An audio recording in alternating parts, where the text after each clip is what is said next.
बोल दीजिएगा वहां से।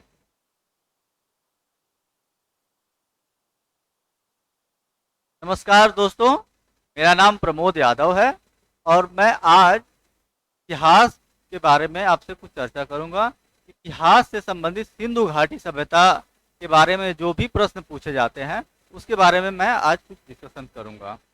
तो सबसे पहले आते हैं सिंधु घाटी सभ्यता के बारे में। तो वैली सिविलाइजेशन,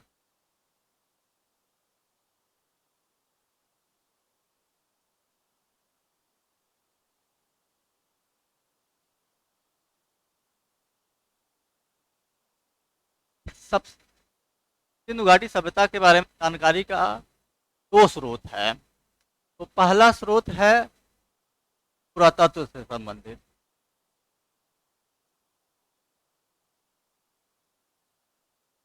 और दूसरा उसके बारे में लिटरेसी, सॉरी,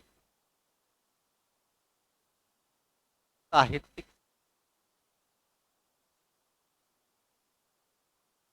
साहित्यिक। क्योंकि सिंधु घाटी सभ्यता की लिपि को अभी तक पढ़ा नहीं जा सका है, इसलिए हम इसके बारे में ज़्यादा जानकारी नहीं प्राप्त कर पाते। तो हमारे पास उसके लिए अध्ययन के लिए एकमात्र स्रोत आर्कियोलॉजी यानी पुरातत्व ही रह जाता है। तो हम जो भी सिंधु घाटी सभ्यता के बारे में, इतिहास के बारे में अब तक जान पाए हैं, तो वो सिर्फ पुरातत्व ही है। तो पुरातत्व के आधार पर ही हम उसका अध्ययन करते हैं। तो सबसे पहले इसके बारे में जानकारी हमें कहाँ से मिली, किसने दी, उसके बारे में पहले हम चर्चा कर लेते हैं। तो 1826 में चार्ल्स मैसन चार्ल्स मैसन नामक व्यक्ति ने हड़प्पा में एक टीले का उल्लेख किया। हालांकि सिर्फ उल्लेख ही किया, इसके बारे में कोई जानकारी नहीं मिली। लेकिन क्योंकि चार्ल्स मैसन को लगा कि यहाँ कोई प्राचीन सभ्यता दबी हुई है, लेकिन इसका कोई अध्ययन नहीं हुआ, इसको छोड़ दिया गया 1826 तक। किंतु 1875 में जब लाहौर से कराची के बीच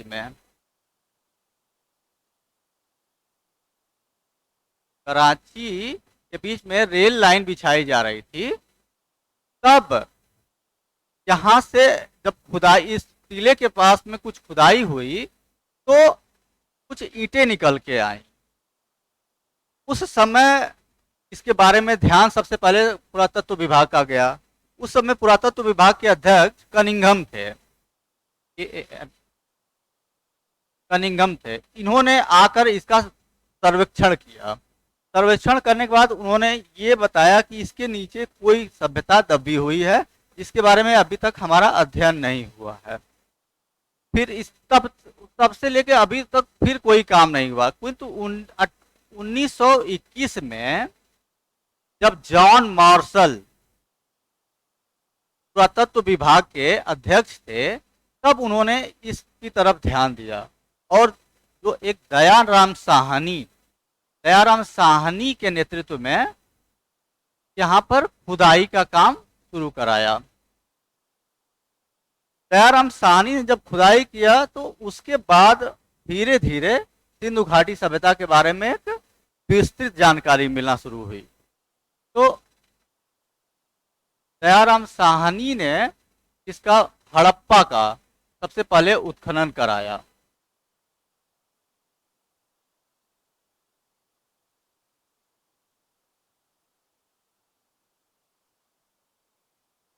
तो फिर धीरे धीरे 1922 में राखाल दास बनर्जी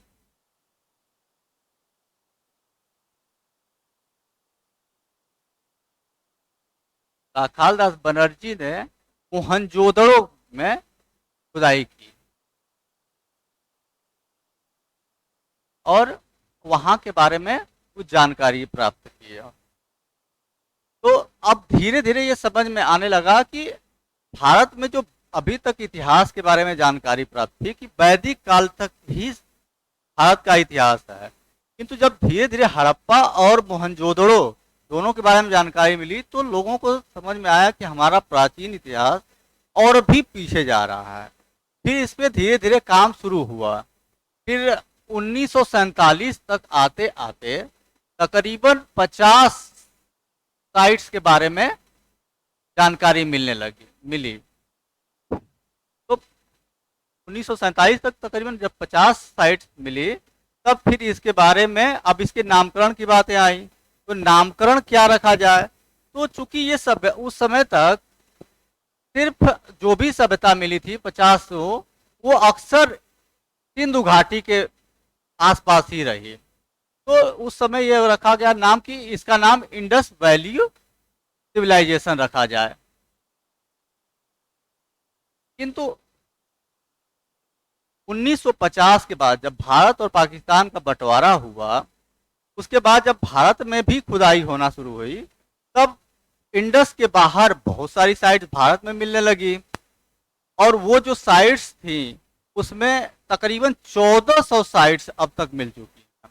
अब इस 1400 साइट्स में से 975 जो है वो इंडिया में मिली और 425 साइट वो पाकिस्तान में। तब इसके नामकरण के लेके फिर विवाद शुरू हुआ कि इसका नाम इंडस रखा जाए या फिर कुछ और रखा जाए। तब कुछ विद्वानों ने फिर इसका नाम कहा कि इसका नाम इंडस वैली नहीं ठीक है, अब इसका नाम हड़प्पा रखना चाहिए, हड़प्पा सिविलाइजेशन। क्योंकि हड़प्पा से ही पहली बार खुदाई हुई और इस सभ्यता के बारे में जानकारी मिली। तो हड़प्पा इसका नाम सबसे उचित रहेगा। क्योंकि जो भी इंडिया से बाहर जो साइट्स मिल रही थी वो इंडस से बाहर सबसे ज़्यादा घग्गर नदी के किनारे मिल रही थी, सरस्वती नदी के किनारे मिल रही थी। तो फिर हड़प्पा नाम रखा जाए। चूंकि सबसे पहले यही मिला गया था, इसलिए पुरातत्वविदों ने कहा कि इसका सबसे उचित नाम हड़प्पा रखा जाए। कुछ और पुरातत्वविदों ने इसका नाम कांस्य युगीन सभ्यता कहा। बी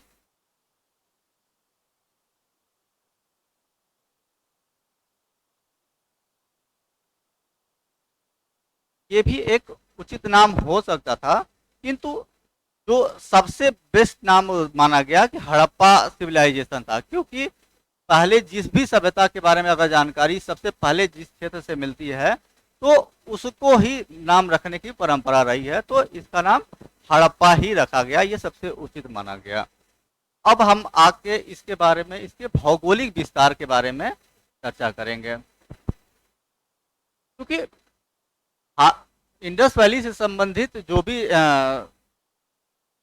क्षेत्र प्राप्त हुए हैं वो 3 देशों से प्राप्त हुए हैं। पहला तो अफगानिस्तान से,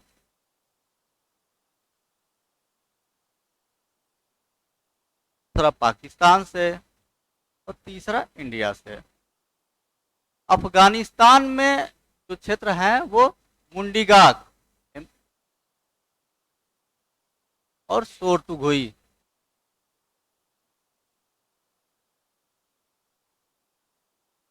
पाकिस्तान में 3 क्षेत्रों से सिंधु घाटी के बारे में जानकारी मिली है। पहला है साउथ बलूचिस्तान,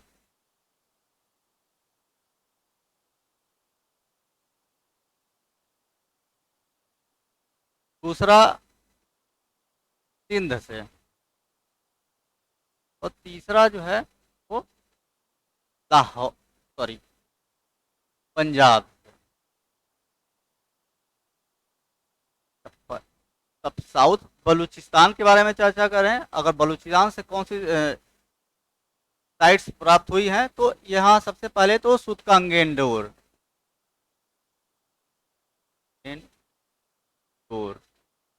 दूसरा सोतका क्रोक, SOT,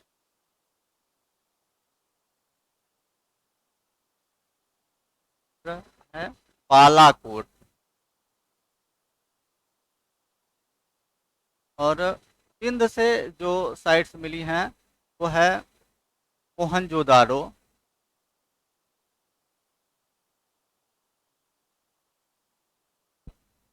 कन्नूदरो,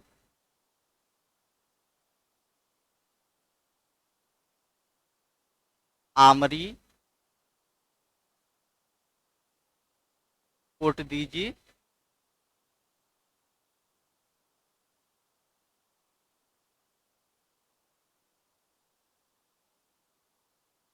इत्यादि।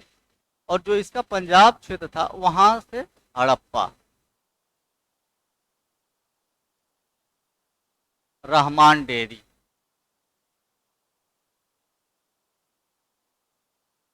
इत्यादि। इसके अलावा जो भारत के बारे में थोड़े हैं कि भारत में किस किस जगहों से ये मिला है, के बारे में थोड़ा सा चर्चा कर लेते हैं।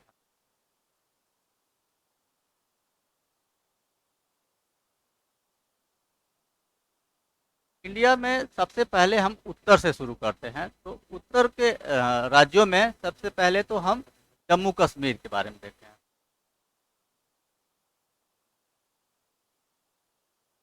जम्मू कश्मीर से एक सर मिला है सच मांडा से। फिर नीचे उससे आइए तो पंजाब में,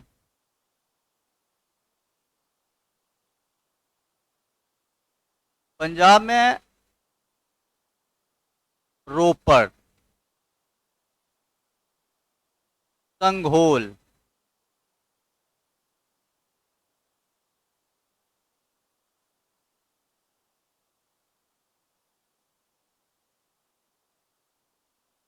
तक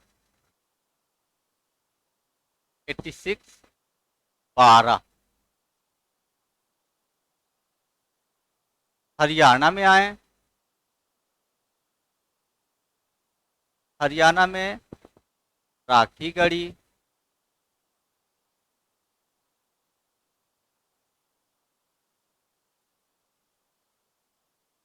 राखी गढ़ी,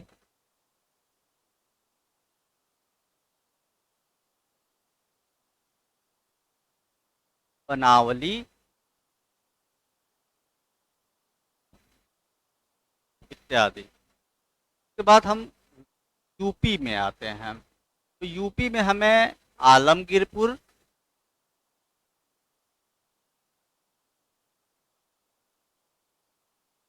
हुलास इत्यादि नगर मिलते हैं। इसके साथ साथ में हम राजस्थान के बारे में देखते हैं कि राजस्थान में कौन सी साइड में, तो राजस्थान में कालीबंगा, कालीबंगा। गुजरात में आके देखें तो गुजरात में लोथल, रंगपुर, कोट दीजी,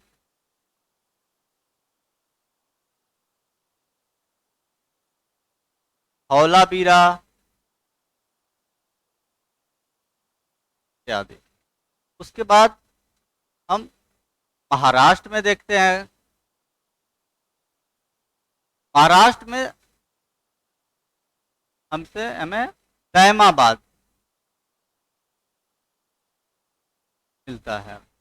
तो इस तरह से हम देखते हैं कि सिंधु घाटी सभ्यता का विस्तार जम्मू, अफगानिस्तान से लेकर पाकिस्तान, भारत और भारत के एक बड़े क्षेत्र में के बारे में जानकारी मिलती है। तो जो इसका जो एरिया है तकरीबन 15 लाख वर्ग किलोमीटर में मिलता है। अब इसका एक बार मैप हम देखें उत्तर से दक्षिण और पूरब से पश्चिम की तरफ, तो पूरब में सबसे उत्तर में जगह है वो मांडा में, मांडा। दक्षिण में दैमाबाद, तो इसका सबसे दक्षिण पॉइंट है। पश्चिमी पॉइंट में सूतकांगेंडोर और पूरब में आलमगीरपुर। तो उत्तर से दक्षिण और पश्चिम से पूरब के बीच में अगर इनके देखा जाए तो ये तकरीबन 1100 किलोमीटर, सॉरी 1600 किलोमीटर, और पूरब से पश्चिम के बीच में 1100 किलोमीटर की दूरी में पूरी सभ्यता फैली हुई है। इस तरह से देखा जाए तो एक बहुत बड़े क्षेत्र में ये सभ्यता फैली हुई थी। अब हम थोड़ा सा इसके बारे में कुछ इसके स्थलों के बारे में थोड़ी सी चर्चा कर लेते हैं। तो इसका सबसे पहले तो हड़प्पा के बारे में हम कर लेते हैं। हड़प्पा, हड़प्पा जो है वो रावी नदी के किनारे है। मोहनजोदड़ो को कर लें, मोहनजोदड़ो जो है वो इंडस नदी के किनारे पर बसा हुआ है।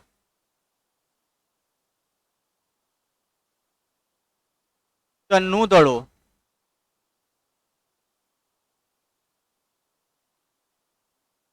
ये भी इंडस के किनारे है।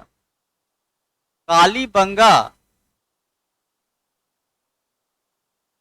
कालीबंगा जो है वो घग्घर नदी के किनारे है। बनावली,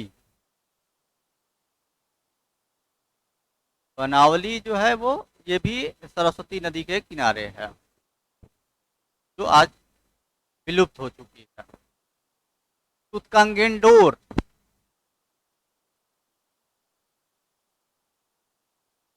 कंगेंडोर जो है वो दास्क नदी के किनारे पर है। तुतका को,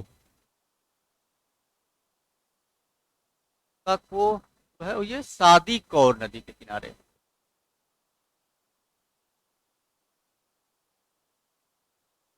लोथल जो है ये भोगवा नदी के किनारे है। धौलावीरा, धौलावीरा जो है वो मनहर और मनसर,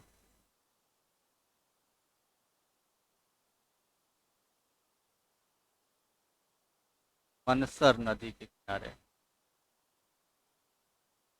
स्थित है।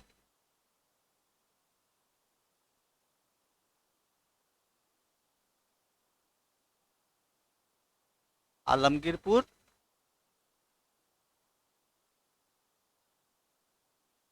ये है हिंडन नदी के किनारे। तो इस तरह से हम देखते हैं कुछ फैक्चुअल पॉइंट्स थे जो मैंने आपसे डिस्कस किया है, जो प्रारंभिक परीक्षाओं में जो फैक्चुअल क्वेश्चंस आते हैं, इससे आपको हल करने में आसानी होगी। तो फिर अगली बार अगले लेक्चर्स में फिर से मैं आपको इसके आगे बताने की कोशिश करूंगा। तब तक के लिए धन्यवाद।